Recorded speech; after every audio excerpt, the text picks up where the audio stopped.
এসো পদ্ম, এসো। তাহলে শুনুকে একটু বসো দেখিনি, দেখবে মনখানা একটু শান্ত হবে।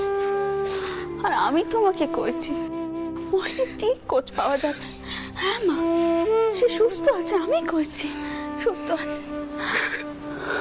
কাজে লেগে এমন করে কাঁচেন চুটকো কি, তোমার বদ্দিকে বসাও। বদ্দিকে বসো বসো বসো বসো বসো।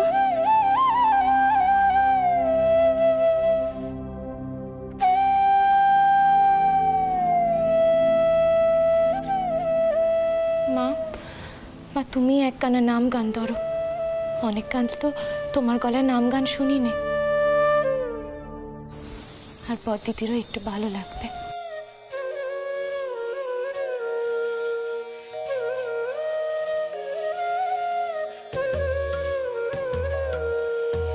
হরি বলো জপ হরি নাম, হরি বলো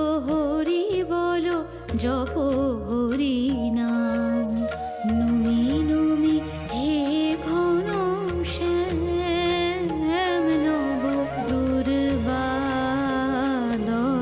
শ্যাম। মাসিমণি, আমি আর ভূপাল এখনই মুকিমপুরের বাড়ি থেকে ফিরলাম। সেখান থেকে মহেন দাদা দিন দুয়েক আগেই বেরিয়ে গেছে মাসিমণির।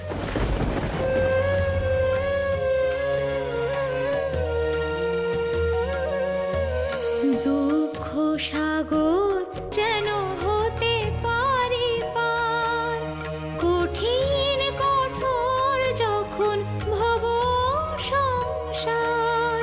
বিতর বিতর তুমি করুণা কোনা, সন্তাপে ঢাকে যাবে দিবস যাম। দুর্বাদল শ্যাম, নুমি নুমি হে ঘন শ্যাম নব দুর্বাদল শ্যাম।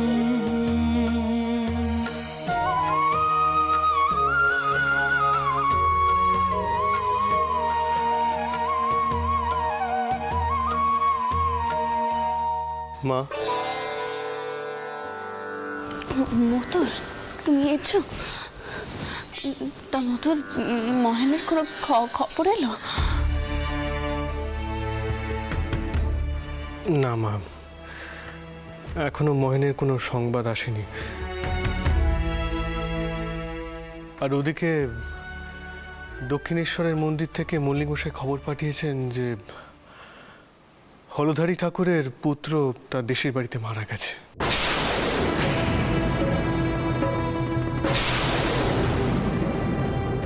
মা, উনি বড্ড ভেঙে পড়েছেন। তা এখন কালীঘরের আমি ভাবছিলাম কি হবে। অবশ্য ছোট ভট্টাচার্যি তার ভার নিতে চেয়েছেন, এখন তো উনি পুজো করতেই পারেন, তাই না? তুমি কি কইলে মতর? হলধারী ঠাকুরের বেটা মারা গেছে? হলধারী ঠাকুরের এত বড় একখানা সর্বনাশ হয়ে গেল? আচ্ছা, সে মারা গেল কি করে? তা তো সব জানি না, তবে তার জন্য মন্দিরে যেতে হবে একবার। এসব কি হচ্ছে মা চতুর্দিকে? কি হচ্ছে? তবে মা যা করছেন হয়তো মঙ্গলের জন্যই করছেন। মঙ্গলের জন্য? মঙ্গলের জন্য এসব হচ্ছে মা? বাড়ির বেটা নিখোঁজ, বউয়ের গুলি খেয়ে মরো মরো অবস্থা, খুড়োমশাই এভাবে আমাদেরকে ধোকা দিলেন। রামকুমার বাবু চলে গেলে, আড়তপুরে চাই হয়ে গেল, আর এখন নতুন পূজারি তার বেটাও চলে গেল। আর তুমি বলছো সবকিছু মঙ্গলের জন্য হচ্ছে মা? মঙ্গলের জন্য কিচ্ছু হচ্ছে না, সব বেনেশ হচ্ছে। আমি এই জন্য তোমাকে বলেছিলাম মা, শাস্ত্রের বিরুদ্ধে গিয়ে তুমি এমন কাজ করো না। এই জন্য ওই মন্দিরে আমি যেতে চাই না। এই জন্য আমি ওই মন্দিরে বদ্দিদি, বদ্দিদি মতর, এবার কিন্তু মহেনের একখানা খোঁজ পাওয়া খুব দরকার। ওর পদ্মটা খুব ভেঙে পড়েছে জানো তো। আর এখন আমারও ভয় বুকখানা কাঁপছে। মা মা চারিদিকে লোক পাঠানো হয়েছে জানবার জন্য, তবে মহেনের খবর আর আরও থেকে আগুন লাগিয়েছে জানার জন্য একটু তো সবুর করতেই হবে মা।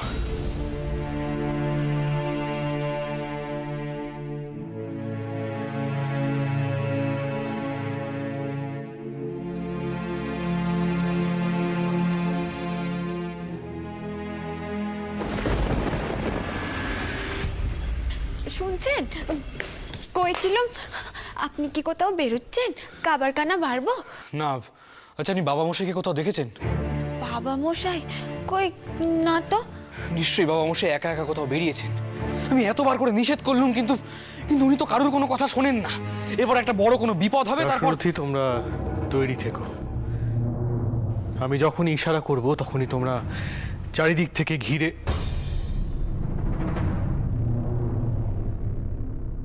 তোমরা যাও, তৈরি হয়ে নাও। জিয়াকে কর্তা। বাবা মশাই, কি হয়েছে? আপনি কোথায় যাচ্ছেন আমাকে বলুন। আমি বেরোচ্ছি, চিন্তার কিছু নেই। আর আমার সঙ্গে দাশু থাকবে আর দুজন লিঠেলও থাকবে। তুমি দয়া করে যেন আমার পিছু নিয়ে এসো না এবার। বাবা মশাই। বৌমা, তোমার শাশুড়ি মা কোথায়? তোমার শাশুড়িমাকে বলো আমাকে একটু খেতে দিতে, কেমন? ও মা, আপনি এখানে কি করছেন? আপনি গিয়েছিলেনটা কোথায় কোন তো? কখন থেকে আপনার জন্য খাবার বেড়ে আমি অপেক্ষা করছি। কাজ ছিল, আমি আবার বেরোবো। আমাকে খুব বেশি না, অল্প করে খাবার দিও। বেরোবেন মানে? কোথায় যাচ্ছেন শুনছেন? গোপাল, কি হয়েছে কত? তো বাবা মশাই এখন কোথায় যাচ্ছেন আর কেনই বা যাচ্ছেন? আচ্ছা, আবার কোনো বিপদ আপদ হয়নি তো? আচ্ছা, আমি কি করে জানবো বলো তো মা? বাবা মশাই তো আমায় কিছু বলেনও না, আমার উপর ভরসাও করেন না। শুধু দেখলুম দাশু দাদাকে কি সব নির্দেশ দিচ্ছেন। তবে এটুকু বলেছেন যে আমায় উনি সঙ্গে নিয়ে যেতে চান না। হে ঈশ্বর, এবার কোন দিন দেখবি তোর বাবা মশাই চিন্তাতেই আমার মরণ হবে। মা, তিনি তো নিজের বিপদের কোনো তোয়াক্কা করেননি, কিন্তু আমার তো চিনতে হয়। এনাকে যে আটকাবো সেই সাধ্যও আমার নেই। মা, মা, আমাকে একবার যেতে হবে বাবা মশাইয়ের সঙ্গে, যেভাবেই হোক। কিন্তু বাবা মশাই তো আপনাকে বারণ করে গেল। আর যদিও সেখানে গিয়ে কোনো বিপত্তি ঘটে যায়, আপনার যদি... আচ্ছা, আমার বিপদ বড় নাকি বাবা মশাই? আপনি এখনই এরকম স্বার্থপরের মতো চিন্তা কি করে করছেন বলুন তো? দেখুন, এখন কিন্তু এমন স্বার্থ চিন্তা করার সময় নয়। আমি অন্তত ভেবেছিলাম যে আপনার মনখানা এমন ছোট নয়। আমি একেবারে সেরকম কোনো কথা দেখুন, কই। আপনি এখন কি ভেবে কি বলতে চেয়েছেন সে আমি যথেষ্ট বুঝতে পেরেছি। আমাকে দয়া করে এখন কিছু বোঝাতে আসবেন না। ভূপাল, তুই বৌমাকে এভাবে অকারণে কেন বকাবকি করছিস? তোরা তো নিজের প্রাণের ঝুঁকি নিয়ে বিপদের মুখে ঝাঁপিয়ে পড়িস, তাতে মেয়ে মানুষের মনের কি অবস্থা হয় তা কোন দিন বুঝবি তুই?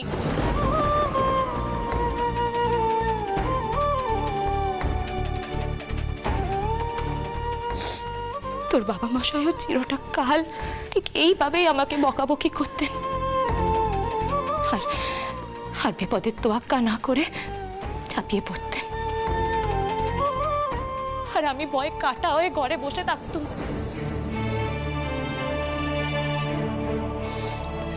তাই বউয়ের মনের অবস্থা কেন আমি খুব ভালো করে বুঝতে পারছি।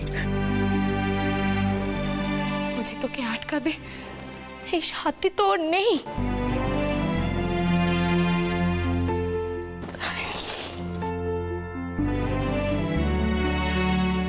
কিন্তু তুই তোকে একটু সাহস জোগাতে পারিস। সাহস জোগালে কি তোর কোনো ক্ষতি হয়ে যাবে? আয়, তুই করে চ। পুরুষ মানুষেরা মেয়েদের দশা কানা কোনোদিনও বুঝতে পারেনি। চ।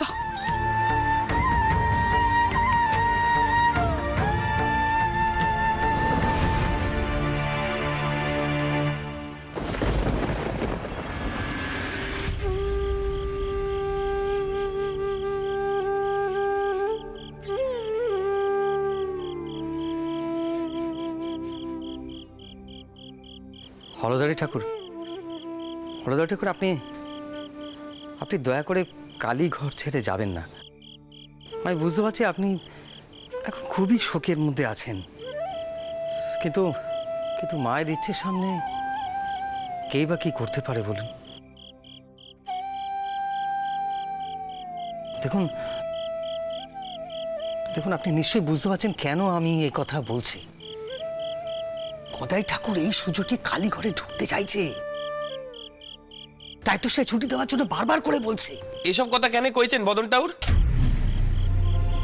ছোট মামার মনে কোনো প্যাচ পয়সাটা নেই। অলদারি মামা, তুমি নিশ্চয়ই বদন ঠাকুরের কথা বিশ্বাস করো নে? হৃদয় ঠাকুর, সবাই কালীঘরের ভার নিতে চায়। তোমার কি মনে হয় গদাই ঠাকুরের সেরকম কোনো লোভ নেই? আছে তো গো, আছে, খুব আছে, খুব আছে। শোনো শোনো হৃদয় ঠাকুর, গদাই ঠাকুর নিজের মুখেই কথা স্বীকার করলো। শোনো, কার নেই গো, কার লোভ নেই মায়ের ওই রূপ দেখার? তবে তবে আগে হতো নে গো, তখন গোবিন্দের রূপখানা দেখেই চোখ ভরে যেত। কিন্তু যবে থেকে এই দুজনে এক হয়ে গেল,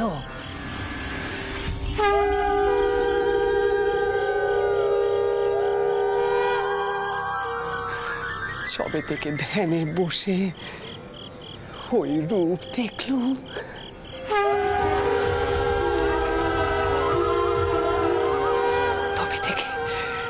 তবে থেকে মনে হয় যেন আবার দেখি, আবার দেখি, আবার দেখি।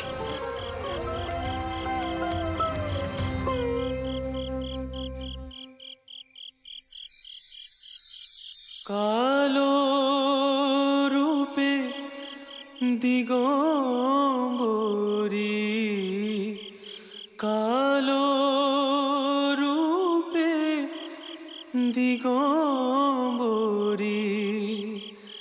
হৃদি পদ্ম করে মোরালো রে, শ্যামা কি আমার কালো।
জয় মা,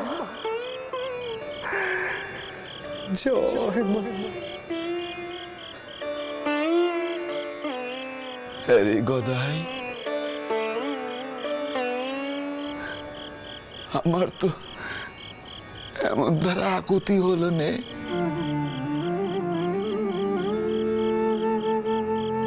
হলদারি দাদা, কেন হলো নে? হলে নে কেনে? তাই জন্যই বোধহয় এত বড় শোক পেলাম রে, এত বড় শোক পেলাম। চোখ বোঝো, চোখ বোঝো দেখি অলতারি দাদা। তোমার সমস্ত দুঃখ কার চরণে নিবেদন করে দিতে ইচ্ছে হচ্ছে গো? কও দেখিনি।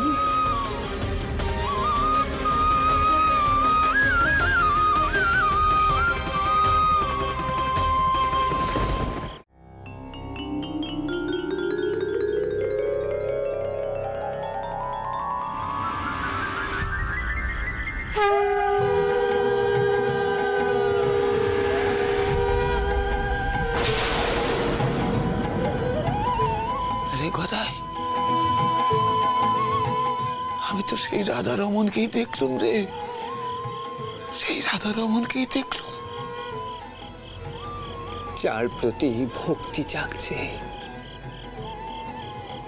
যার চরণে নিজের বিলিয়ে দিতে ইচ্ছে হচ্ছে, তার চরণেই নিজের সঁপে দাও গো।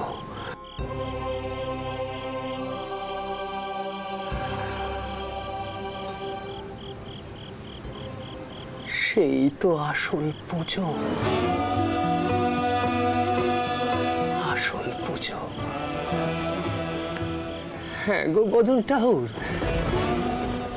সেই আসল পুজো। ও কথা গদাই রে, তুই রানী মারে আর সেজে বাবুরে কয়ে আমায় একটু রাধা গোবিন্দের মন্দিরে ঠাঁই করে দে না। আমি একটু রাধা গোবিন্দের চরণে ঠাঁই নিতে চাই রে, দে না, একটু করে দিয়ে না রে কথা, দে না। আমি আর কোথাও যাবো রে।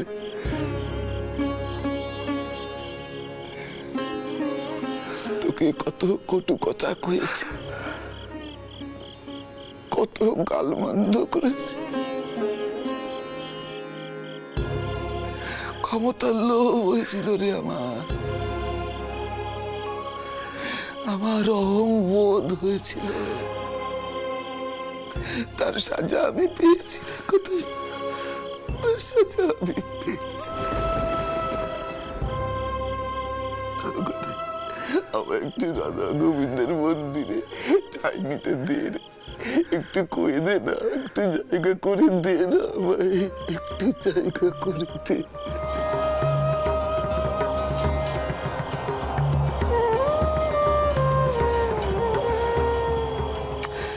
ও অলদারি দাদা, অলদারি দাদা, কেঁদো নে গো, কেঁদো নে। তোমার সমস্ত দুঃখ তুমি গোবিন্দের চরণে নিবেদন করো গো, শান্তি পাবে,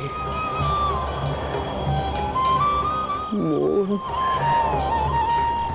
শান্ত হবে।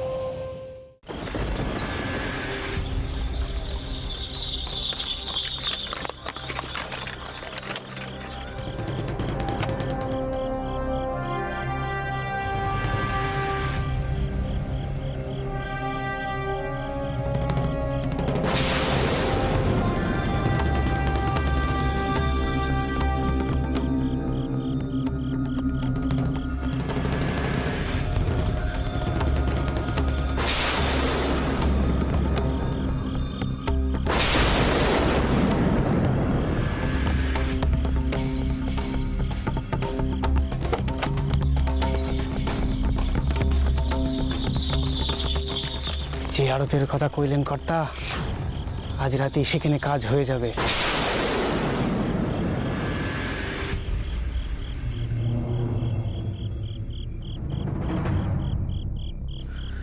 দাশরথী, তুমি ঠিক খবর পেয়েছো তো?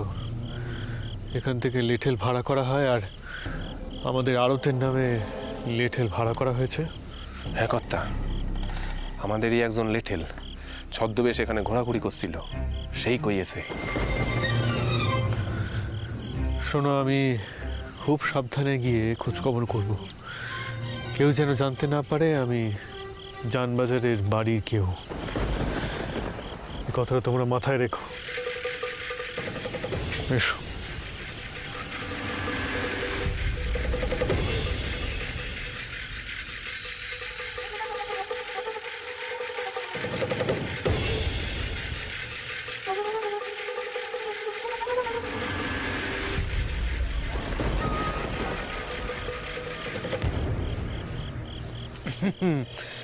তা কি হে, দোকানপাট সব বন্ধ করে দিচ্ছ নাকি?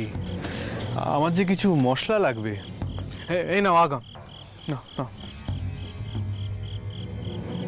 আগে কথা কাল আসেন। কাল হলে তো হবে না, কাল তো আমাদের বাড়িতে নিমন্ত্রণ। আসলে আমাদের অনেক বস্তা মশলা, বুঝলে, ওই রানিমার বেলেঘাটার আড়তে ছিল।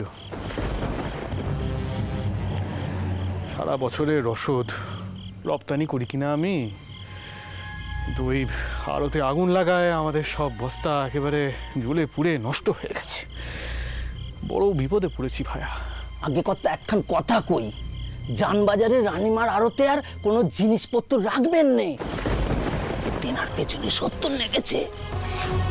একখান গোপন কথা কইছি, নেহাত আপনি আগাম দিয়েছেন, বিপদে পড়েছেন, তাই বলছি রানীমার অন্য আড়তেও হামলা হবে আগে।